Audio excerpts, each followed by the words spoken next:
A pleasant morning to one and all. This is Yashoda Tagaram, DL in Zoology, TTWRDC Women's Kottagudem. It is very glad to present my lecture and very thankful to our Secretary Sir, Dr. Aris Pravin Kumar Garu, and the Principal of the institution, B. Rajeshwari Garu, to giving such a wonderful opportunity to me.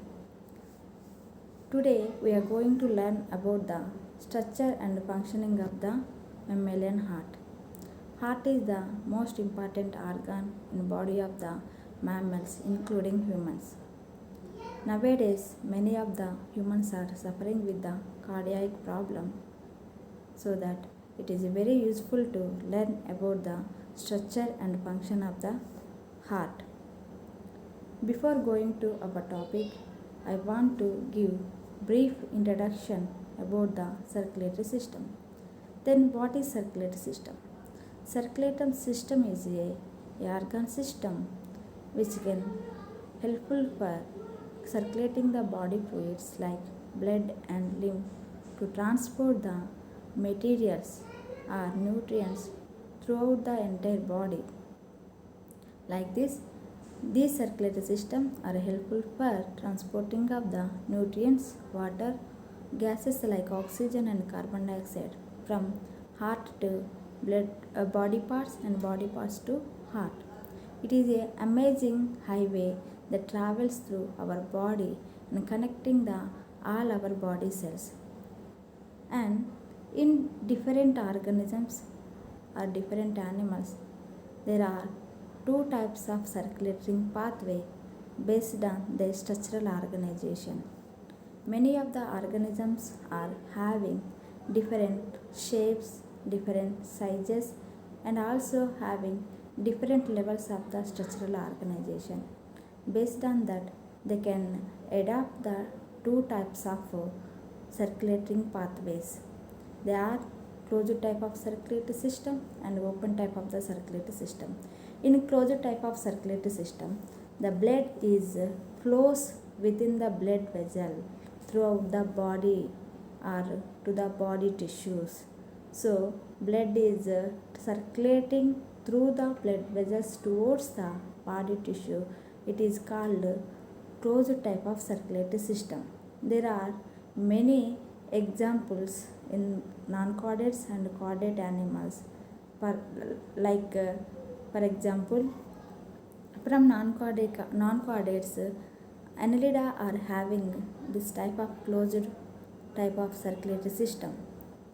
From chordates, cephalochordates and vertebrates are the best example for having closed type of circulatory system. And vertebrates like fishes, amphibians, apes, reptiles and mammals are all having the closed type of circulatory system. And the second type of circulatory pathway is open type of circulatory system. And what is open type of circulatory system? Why we are calling this type of pathway is called open type of circulatory system? Let us see. In open type of circulatory system, due to the absence of blood vessels in the animals, the blood is passed or blood is flow through the open spaces in body cavity or sinuses. Like this, blood is flows in open spaces, nothing but in body cavity or sinuses. In this type of organism, the visceral organs are bathed in the blood. Due to the lack of blood vessels, the body cavity is filled with blood. Entire body cavity is filled with the blood. Hence, all visceral organs are bathed in the blood. So thus, like this, the blood is flows in the open spaces. This type of circulatory pathway is called open circulatory system. And then what are examples for open circulatory system? There are many animals, they are having the open type of circulatory system. For example, from non-chordates, molluscans and arthropods are the best examples for open type of circulatory system. And chordates, Urochordates nothing but ascidians also the best example for open type of circulatory system. Among these animals and among these organisms, the blood is flowing in hemocoel. Hemocoel nothing but the body cavity which is present in the arthropods is called hemocoel. And the blood in this type of open circulatory system is also called hemolymph because of due to the absence of RBC, the blood is visible in white color, so that the blood in open type of circulatory system mainly in arthropods is called hemolymph. like this like this in animals, among the animals, two types of circulatory pathways are occurred, like open type of circulatory pathway and closed type of circulatory pathways. And these circulatory system are also known as the cardiovascular system, is made up of with three components, that the heart, blood and blood vessels. So these are the main three parts which are composed with the circulatory system or cardiovascular system. Okay, once again I will repeat these three components: heart, blood and blood vessels. Coming to today our topic, structure and functions of the mammalian heart. In this topic we can learn the origin, location, shape, size of the heart and pericardial layers and layers in the heart walls and external structure of the heart, internal structure of the heart, and finally we learn about the cardiac cycle. Okay, coming to our topic.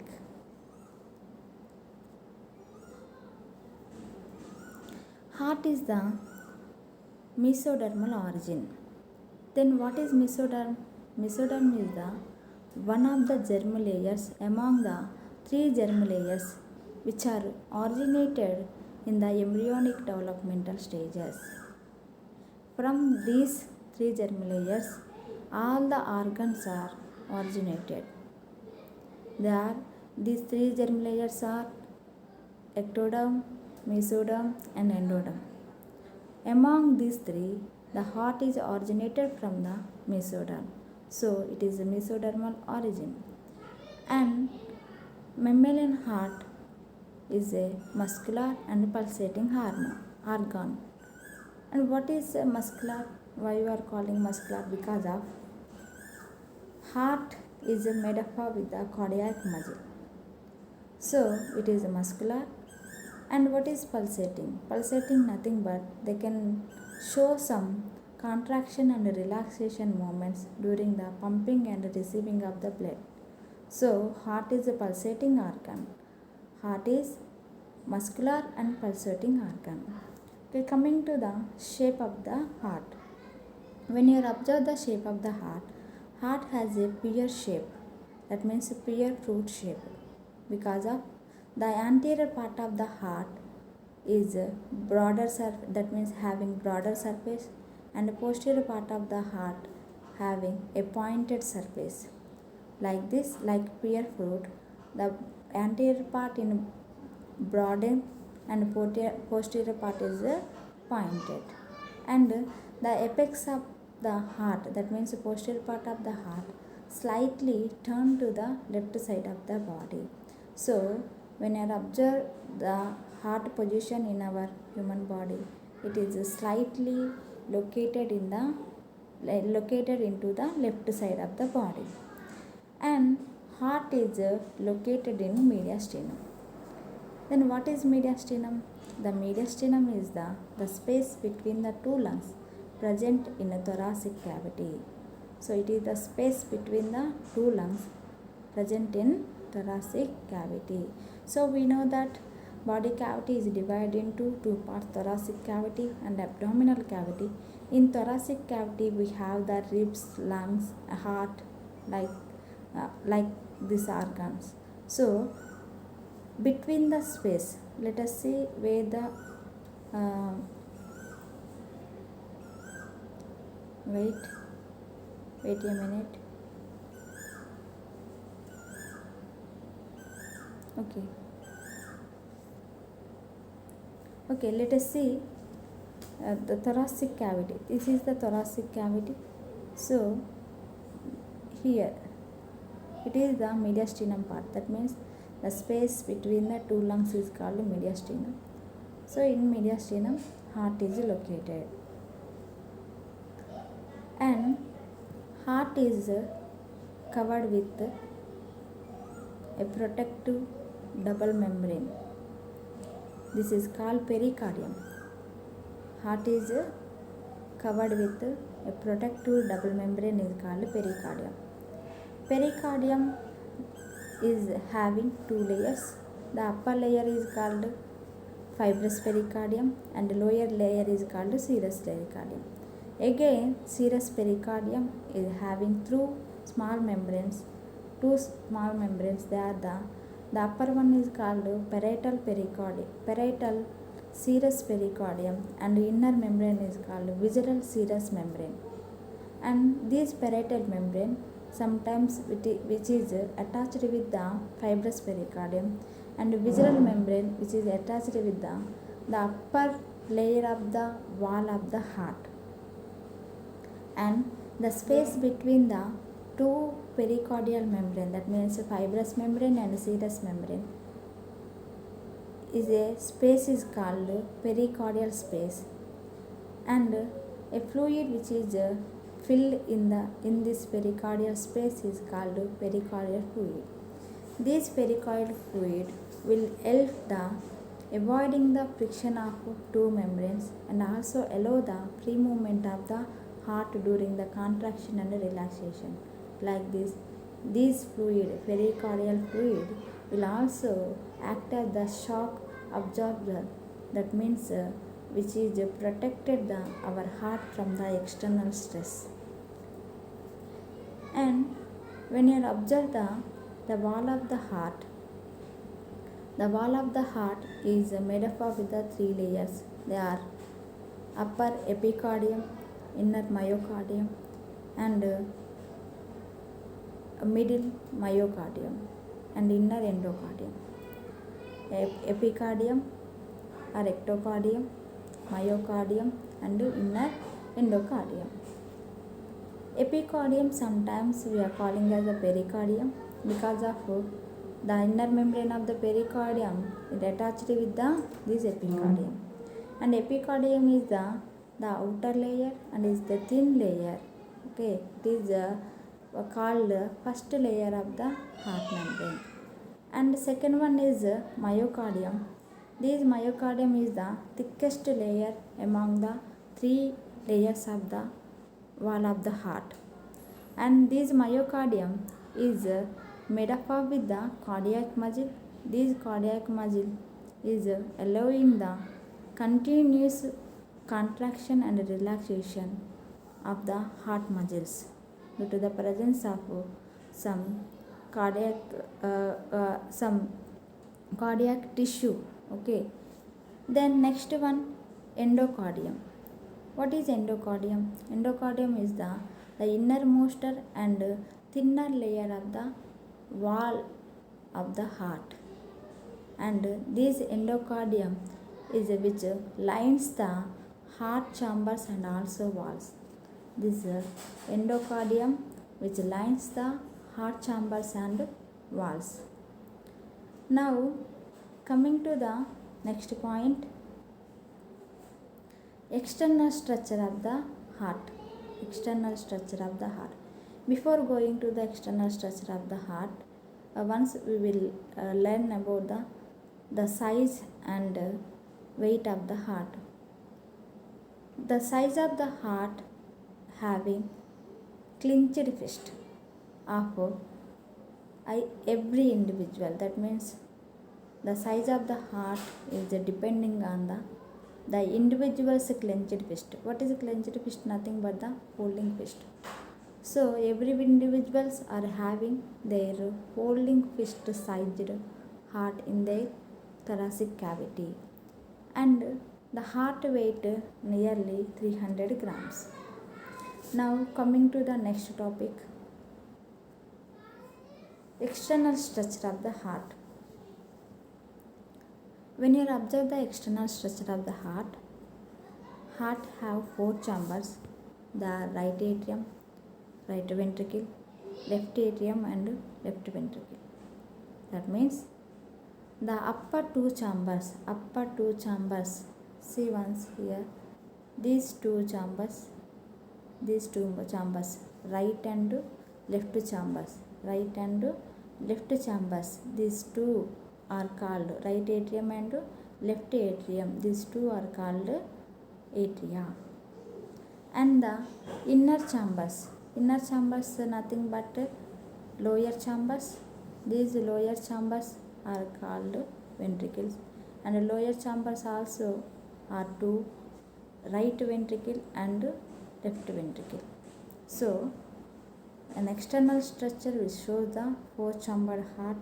That means mammalian heart is four chambers, unlike other vertebrates.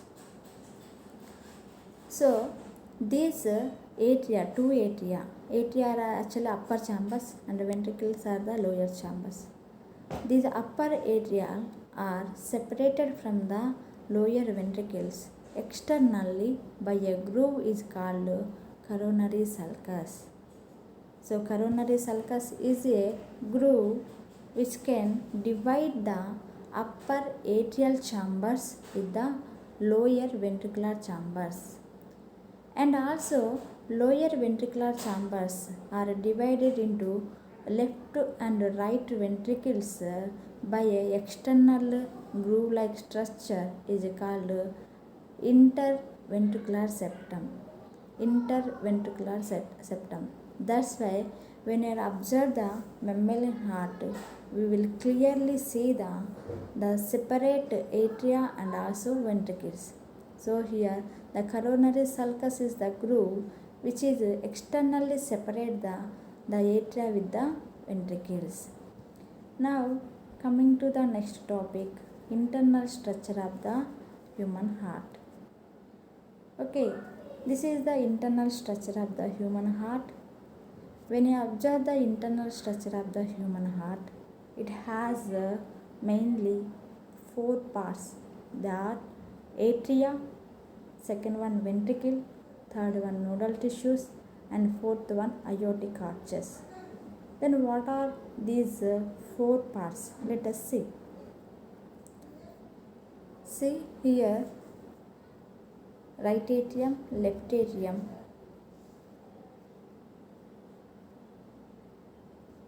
Yeah, this is right atrium. Wait a moment. Yeah, this is the right atrium and this is the left atrium, and these are the right ventricle and it is the left ventricle. Okay, so when you observe the internal structure, we are observing the clearly four chambers. Okay, now coming to the atria. Atria are also called upper chambers, and these are the receiving chambers.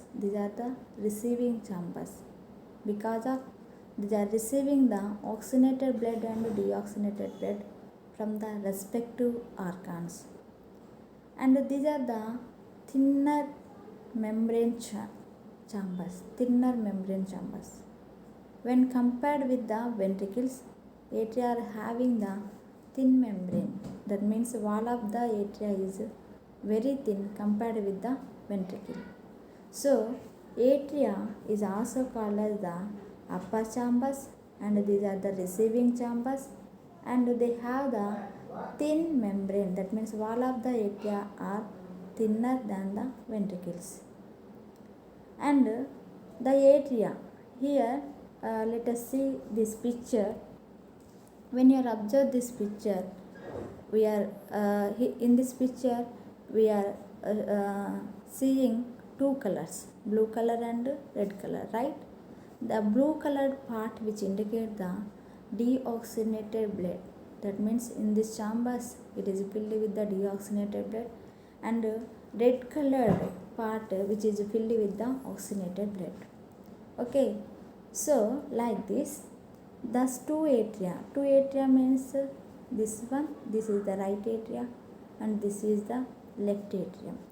These two atria are separated by a small thin septum.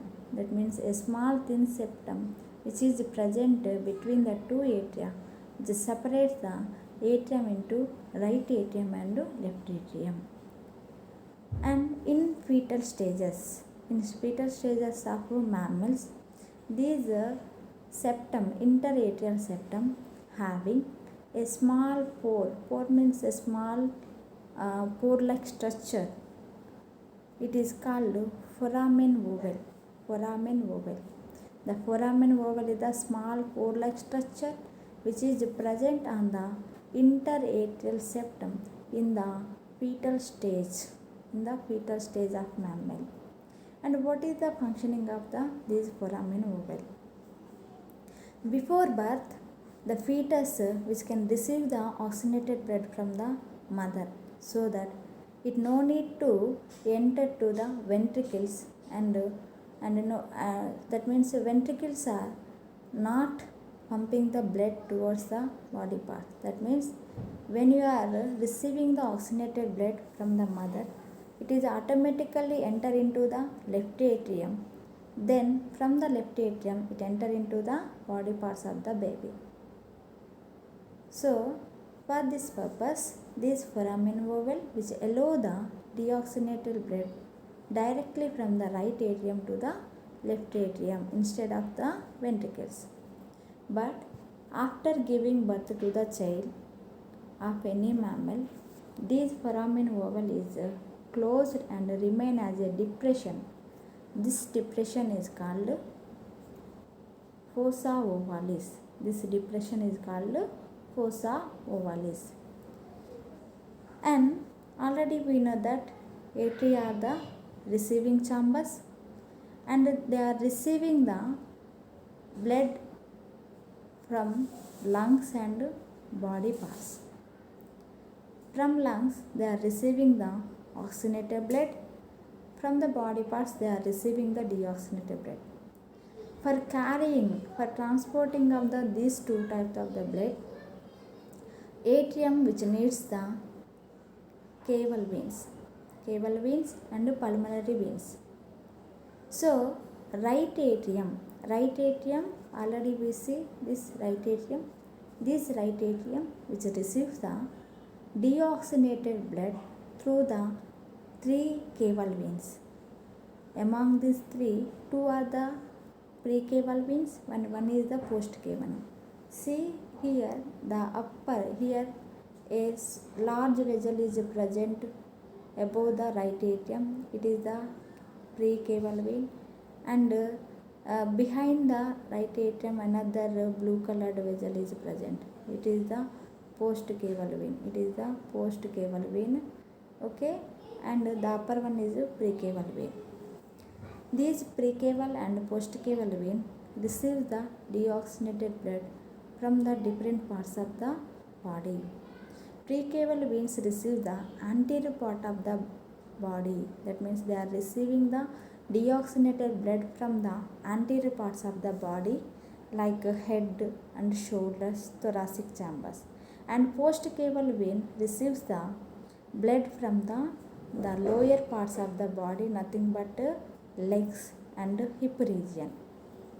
Okay, and this postcaval vein where it is enter into the right atrium. That means the place where the postcaval vein enter into the right atrium is guarded by a wall. That means the junction between the right atrium and postcaval vein is guarded by a wall. This wall is called sebaceous wall. And in foramen ovale, okay, that means in fetal stages, the foramen ovale also guarded by a wall which is called Eustachian wall. That means this Eustachian wall will control the passing of the oxygenated blood from right atrium to the left atrium to the foramen ovale in the fetal stages. But after closing of this foramen oval, this eustachian valve is become a rudimentary valve. But but this postcaval vein is guarded by the valve is called the Sebaceous valve. Then left atrium. Left atrium receives the oxygenated blood from the lungs after purification through the two pulmonary veins. These two pulmonary veins are carrying the deoxygenated blood from the lungs to the right atrium. After filling of right atrium and left atrium, due to the contraction of these atria, the blood of both oxygenated and deoxygenated are enter into the ventricles by a small apertures. These apertures called atrioventricular apertures. And then where atrioventricular apertures are present, let us see. Upper atria, both atria are internally separated by. Before we know that externally the atria are separated from the ventricle by a groove is called coronary sulcus externally. But internally also, these atria, the upper two atria are separated from the ventricles by a transverse septum.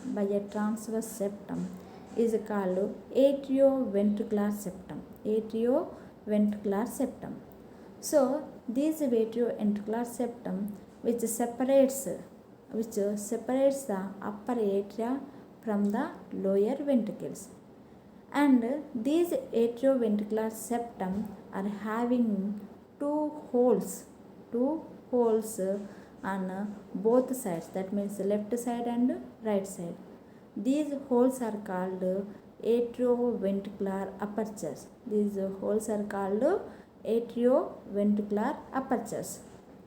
So already I said that during the contraction of atrial contraction, the blood in the both right atrium and left atrium, they can transport or they can enter into the ventricle through these atrioventricular apertures. But these atrioventricular apertures also guarded by a valve are called atrioventricular valves or AV valves. And the right side, that means between the right atrium and right ventricle, the AV aperture is guarded by the tricuspid valve. So the right side aperture is guarded by a valve is called tricuspid valve. And the left side, the aperture is guarded by the valve is called bicuspid valve, are also known as the mitral valve. So in atrium we have the two valves. In fetal stages, eustachian valve, and at the region of the posterior caval vein enter into the atrium, it is guarded by the Sebaceous valve. And both right and left atrioventricular apertures are guarded by the tricuspid valve and bicuspid valve respectively. So this is about the atria. Okay, so atria are the thin chambers, upper chambers and receiving chambers. Okay, and not only the right atria receive the blood from the body parts, but also it receives the blood from the walls of the heart, mainly myocardium, from the myocardium of the heart. So it receives the deoxygenated blood from the heart muscle or walls of the heart through a vein is called coronary sinus. It is called coronary sinus. So coronary sinus is the one of the vein which collect and carry the deoxygenated blood from the walls of the heart and transported towards the right atrium. Okay, like this, right atrium will receive the deoxygenated blood from the different parts but left atrium receives the oxygenated blood from the lungs. Next, coming to the next one, ventricles. Ventricles. Ventricles are also known as the lower chambers because of they are present behind the atria. So they are called lower chambers, and these are the thick walled chambers. Already I told you that the wall of the heart is thicker in ventricle than the atria. So these are the lower chambers, thicker wall, that means they contain the thicker muscle, and also these are the receiving chambers because of, sorry, not receiving, these are the pumping chambers. That means atria are the receiving chambers, but ventricles are the pumping chambers. Because of these two atria will pump the oxygenated and deoxygenated blood towards the respective organs. Hence, these two lower chambers are called pumping chambers, or ventricles are called pumping chambers. Now let us see the internal structure of the ventricles. And here the ventricles also is divided into the left ventricle and right ventricle by a septum. Internally by a septum is called interventricular septum. Like atria, that means like interatrial septum, okay, which is divide the both atria. There is also a lower septum is called interventricular septum, will separates the ventricle into the right ventricle and left ventricle. And the inner wall of the ventricle is rises a finger-like projections is called columnae corneae. That means the inner layer, that means the endocardium of the ventricles. Endocardium means the thinner and the inner layer, right? So these inner layer of the ventricle rises a ridges like or finger like projections are called columnae corneae. And among these columnae corneae, some of the, like here, if it is a inner wall, okay, now it is forms like this inner bridges or finger like projections. These are called what you call columnae corneae. Among these columnae corneae, the longer one are called papillary muscles. So which is longer among the columnae corneae are called as the papillary muscles. And these papillary muscles are connected with the walls of the AV septum. Walls of the AV septum, nothing but AV walls like tricuspid and bicuspid wall. So the papillary muscles are connected with these tricuspid and bicuspid wall by a cord-like structure. Cord-like structure means it is a link between the papillary muscles and AV walls. So this type of cord-like structure is called chordae tendineae. So chordae tendineae is a cord-like muscular structure which connect the both papillary muscles with tricuspid and bicuspid walls. And these tricuspid and bicuspid walls are also called heartstrings because of they can control the opening and closing of the atrioventricular apertures through which the blood is flow from the atria to the ventricle. Okay, like this, the chordae tendineae are a cord-like structures which connect the both papillary muscle with the tricuspid and bicuspid wall. Okay, this is about the lower chambers. Lower chambers are also called pumping chambers, and these are also called ventricles. Okay, then next, coming to the next topic, nodal tissues. What are nodal tissues? Nodal tissues are the third part of the internal structure. There are two nodal tissues in a mammalian heart. They are sinoatrial node and second one is atrioventricular node. In short term, we are calling as sinoatrial node as a SA node and for atrioventricular node as a AV node. And what are these structures and how these structures are useful to functioning of the heart? Let us see. Sinoatrial node. Sinoatrial node is called pacemaker of the heart. Pacemaker of the heart. Because this sinoatrial node will produce the electrical impulses which are useful for the contraction and relaxation of the heart during the functioning. So, for heart functioning, we need the electrical impulses. These electrical impulses are produced from the sinoatrial node. Hence, sinoatrial node is called pacemaker. And where it is located? In heart. That means the sinoatrial node is where it is located. Okay. This sinoatrial node is located at the upper and anterior corner of the right atrium. Let us see here. See here once. Okay, see now. This is one. The star-like structure is called sinoatrial node, which is present right corner and anterior part of the right atria.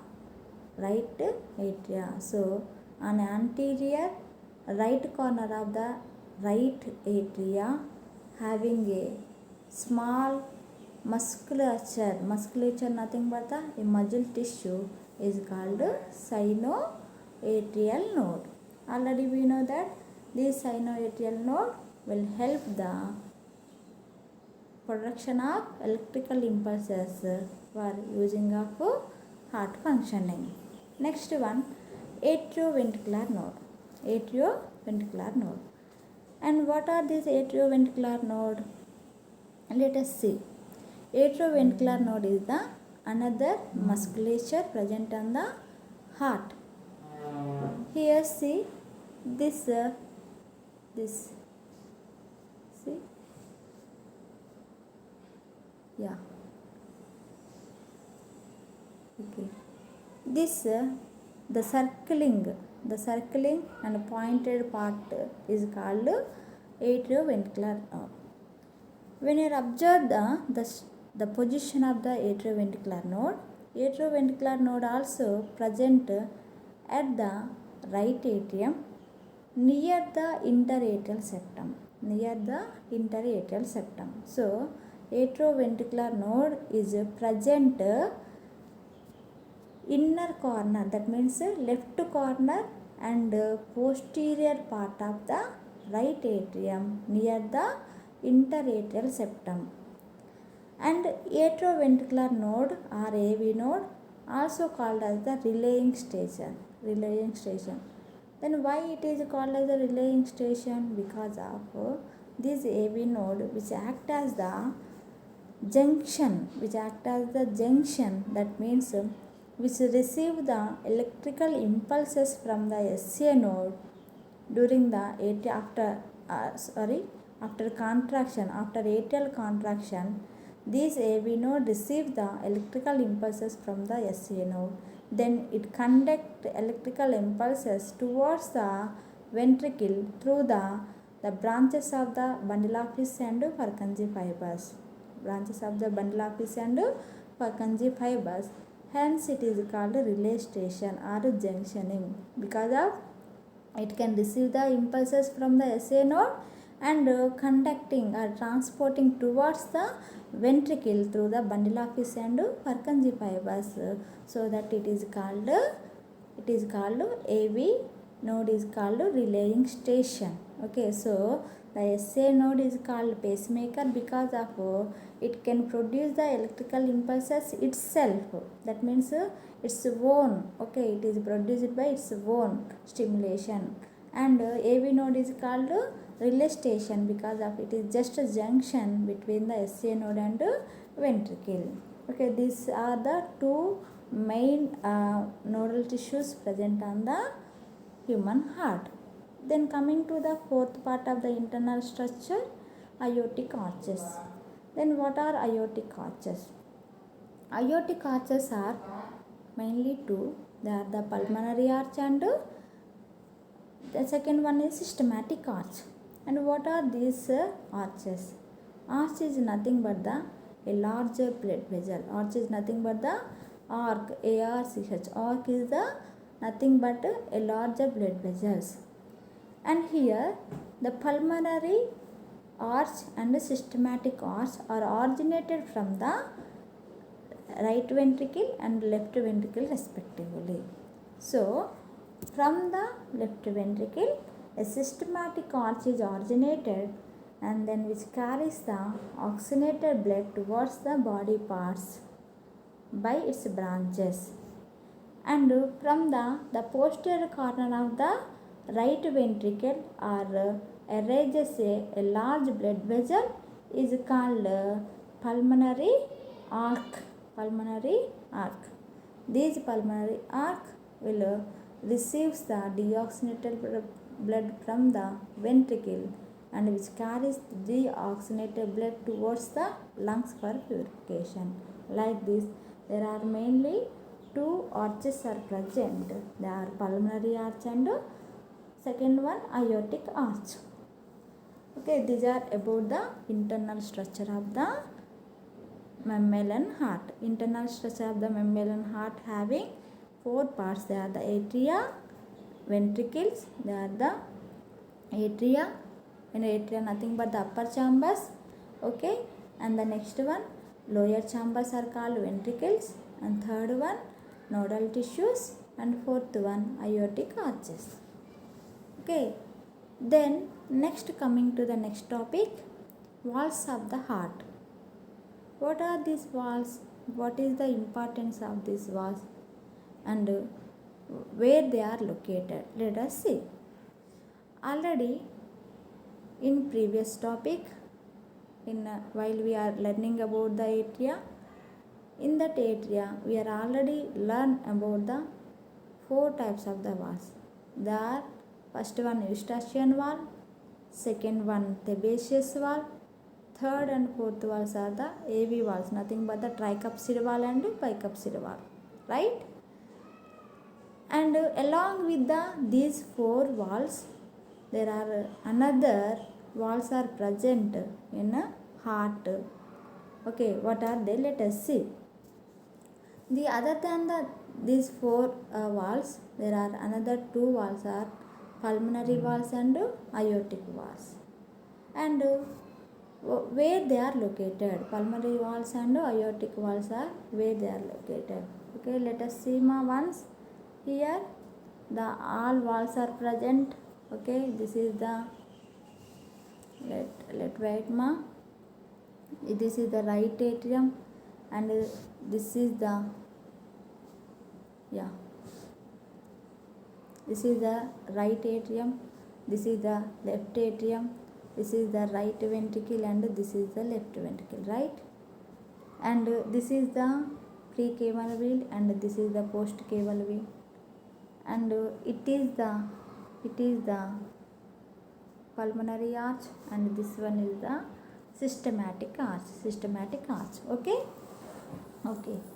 here precaval vein, that means the place where the precaval vein enter into the right atrium, not having any walls, but the postcaval vein is guarded by the Sebaceous wall. And also we know that the foramen valve, which is present at interatrial septum in fetal stages, also guarded by the Eustachian wall. And here this part is the actually atrioventricular apertures, and these atrioventricular apertures guarded by the right atrioventricular aperture guarded by the tricuspid wall and left atrioventricular aperture guarded by the bicuspid valve are also known as the mitral valve. Then next one aortic valve and the next one pulmonary valve. So these aortic valve which is present at the where the systematic arch originated from the left ventricle because of left ventricle is filled with the oxygenated blood. Okay, from the left ventricle this systematic arches receives the oxygenated blood to transport towards the body part. So here the systematic artery is guarded by the valve is called aortic valve. And the next one pulmonary valve. See, this is the pulmonary valve. Okay, here this is the pulmonary valve. And pulmonary valve, okay, it is also guarded the place where the pulmonary arch is open into the right ventricle to carry the deoxygenated blood towards the lungs. So pulmonary valve is present at the base of the pulmonary arch, and aortic valve is present at the base of systematic arches. These are the other two types of the valves along with the four other valves like tricuspid, bicuspid, sebaceous and eustachian valves. Okay, these are about the valves which are present in the heart. Next, see ma, here aortic valve is like this and pulmonary valve is like this. Okay, then next coming to the topic cardiac cycle. Till now we are learnt about the structure, that means location, origin, shape, size and weight of the mammalian heart, and also we learnt about the external structure and also learnt about the internal structure. Then coming to the next topic, cardiac cycle. Then what is cardiac cycle? The cardiac cycle is nothing but the functioning of the mammalian heart. Cardiac cycle is nothing but the functioning of the mammalian heart. Then what is cardiac cycle? What is the definition of cardiac cycle? That means the cardiac cycle is nothing but the cardiac events which are occurred from beginning of the one heartbeat to the beginning of the next.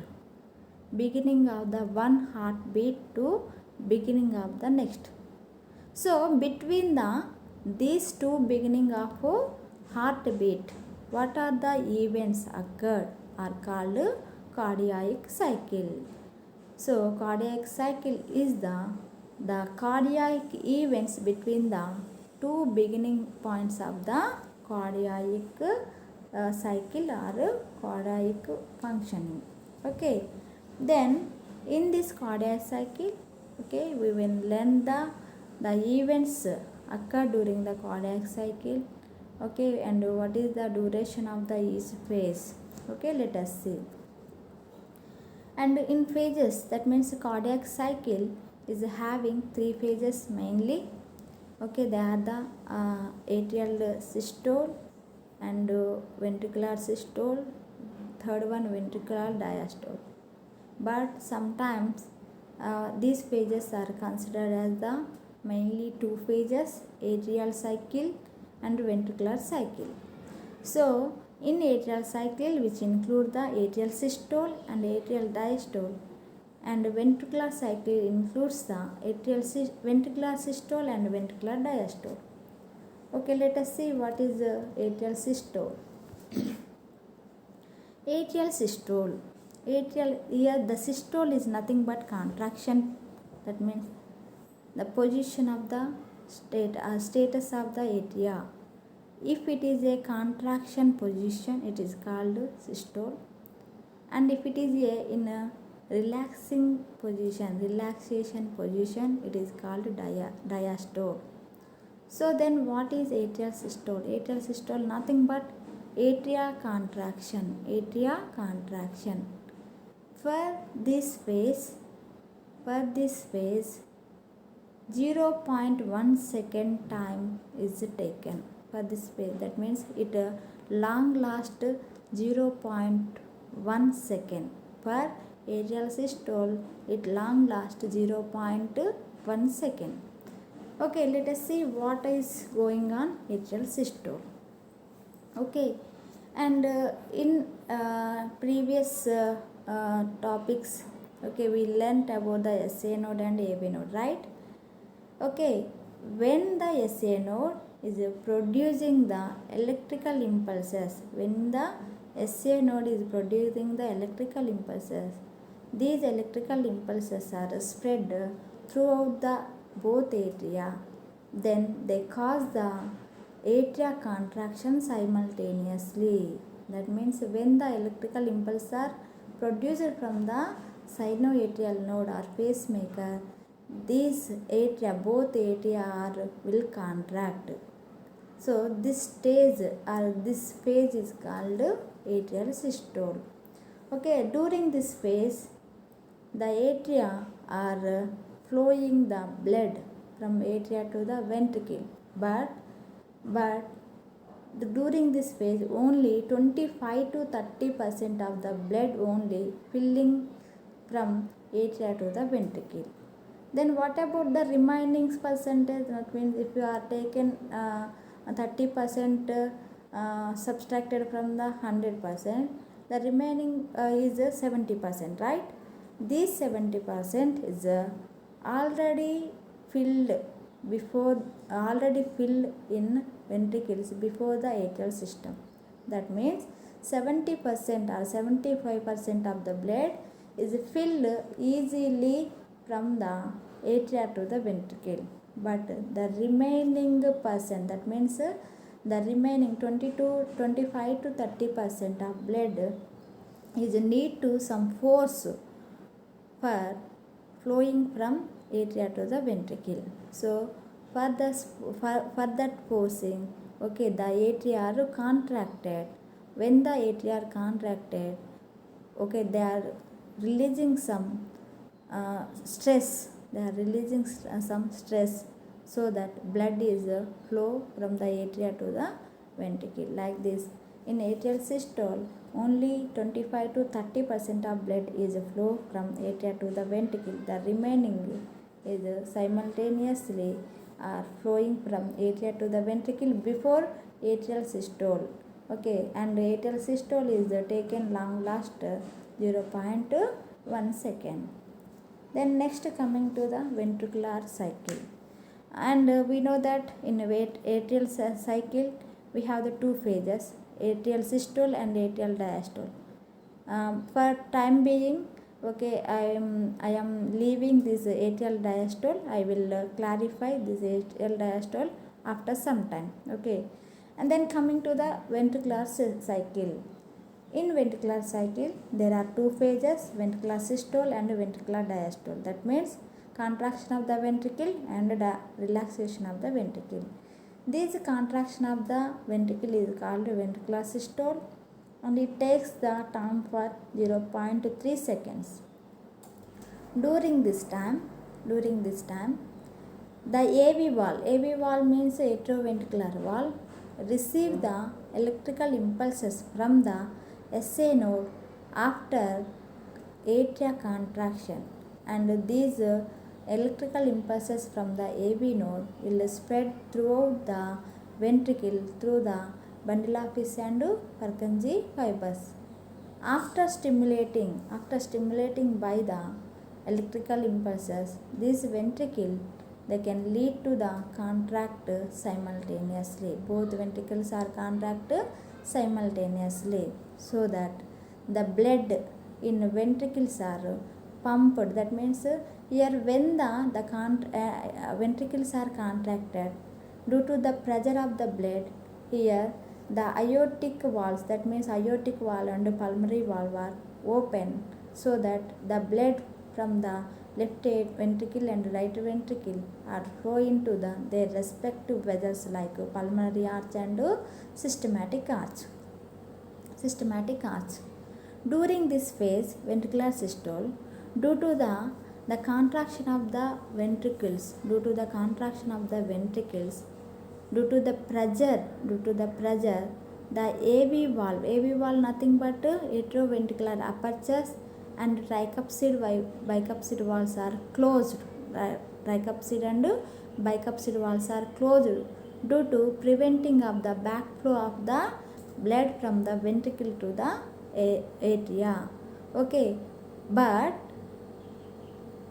due to the closing of atrial valve, that means tricuspid and bicuspid valve, they are producing a sound is called lub. And we know that if you want to check our heart functioning, okay, when you are putting our ear on the chest region, we hear two types of sounds, right? They are the lub and dub. Okay, so these lub and dub are produced due to the closing of some valves. So during this ventricular systole, due to the closing of AV valves, nothing but tricuspid and bicuspid valves, they are producing a sound is called dub. Okay, this is about the ventricular systole. Then coming to the next one, ventricular diastole. And these ventricular diastole can last long the 0.4 to 5 seconds, 0.4 to 5 seconds. And during the ventricular diastole, the ventricle they can going to the relax. When they are going to the relaxing stage, here also the valves which are present at the pulmonary arch and systematic valves, they are nothing but the semilunar valves. Semilunar valves of aortic valves and pulmonary valves also closed during the ventricular diastole.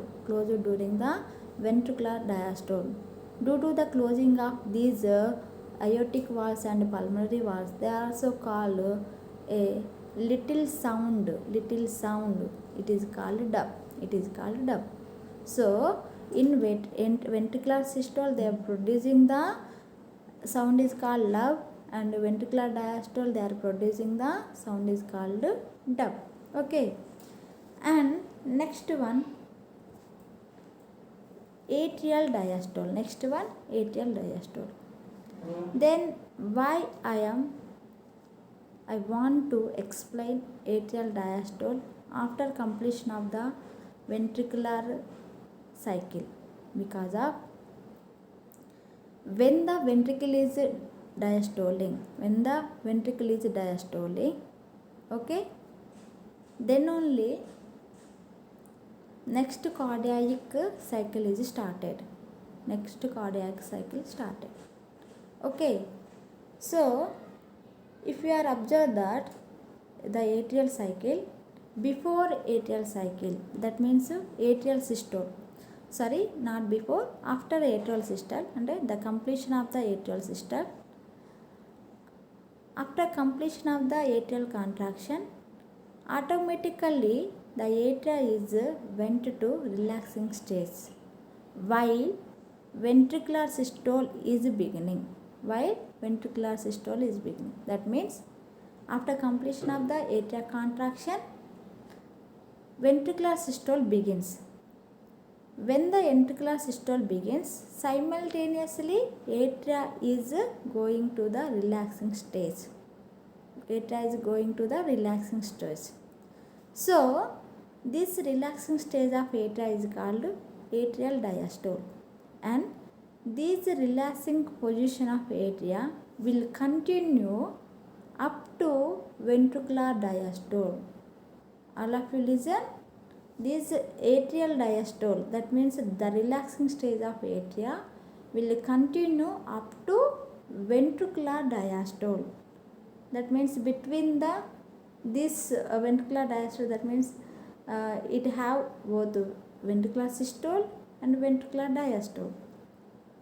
So atrial systole will take much long time than the other three reactions, and sometimes ventricular diastole also called as the cardiac diastole, because of When the ventricle is relaxed, that means relaxing stage, ventricle is on the diastole stage, simultaneously atria is also on the stage of relaxation, that means in this time both atria and ventricles are relaxed. So this relaxing stage is called cardiac diastole, like this mainly in cardiac cycle. Okay, we know we have the atrial systole, then ventricular systole, next one ventricular diastole or cardiac diastole. Because of while ventricle is relaxing, automatically atria also relaxing sometime. Okay now, so here the atria and ventricles are relaxing at the same time, hence it is called cardiac diastole. Okay, after cardiac diastole, that means atrial diastole. Atrial diastole will take nearly 0.8 second actually, but they are giving 0.7. Okay, it long lasts 0.8 second, 0.8 seconds. After 0.8 seconds, then next cardiac cycle is started. That means again atrial systole is started. Okay, now like this cardiac cycle having 4 phases. First one atrial systole, second one atrial diastole, third one ventricular systole, and fourth one ventricular diastole. For these 4 phases, we need 0.8 second. We need 0.8 second because of